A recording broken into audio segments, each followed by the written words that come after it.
સારું જીવન કોને કહેવાય? પહેલા તો મા બાપનું કહેવું, દીકરા કે દીકરી માને તેને સારું જીવન કહેવાય છે. સારા માણસોની સંગત હોવી જોઈએ તો સારું જીવન કહેવાય છે.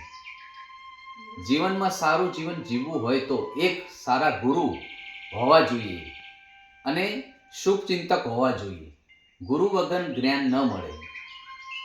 ભગવાને આપેલું આ જીવન છે તો કેવી રીતે જીવવું તેની અવશ્ય ખબર હોવી જોઈએ. સારું જીવન જીવવા માટે શું કરવું? વહેલા ઉઠીને ધરતી માતાને પગે લાગવું, પછી પોતાના જમણો હાથ જોવો અને શ્લોક બોલો. કરાગ્રે વસ્તે લક્ષ્મી, કર મૂલે સરસ્વતી, કર મધ્યે તુ ગોવિંદા, પ્રભાતે કર દર્શન. હાથના આગળના ભાગમાં લક્ષ્મી, મૂળ ભાગમાં સરસ્વતી અને વચલા ભાગમાં ગોવિંદ વસે છે. માટે સવારે હાથનું દર્શન કરવું. સવારે સ્નાન કર્યા પછી પૂજાપાઠ કરવી.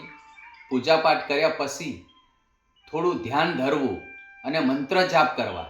ત્યારબાદ ગાયને રોટલી ખવડાવી અને કૂતરાને પણ રોટલી ખવડાવી. પહેલી રોટલી ગાયને હોય છે અને બીજી રોટલી કૂતરાને ખવડાવવાની આવે છે. કોઈ માણસ, પશુ, પંખી કે ગરીબને ન દુભાવવા જોઈએ અથવા ન દુઃખી કરવા જોઈએ. ચાહે વિધિ રાખે રામ, તાહે વિધિ રહીયો, સીતારામ સીતારામ કહીયો.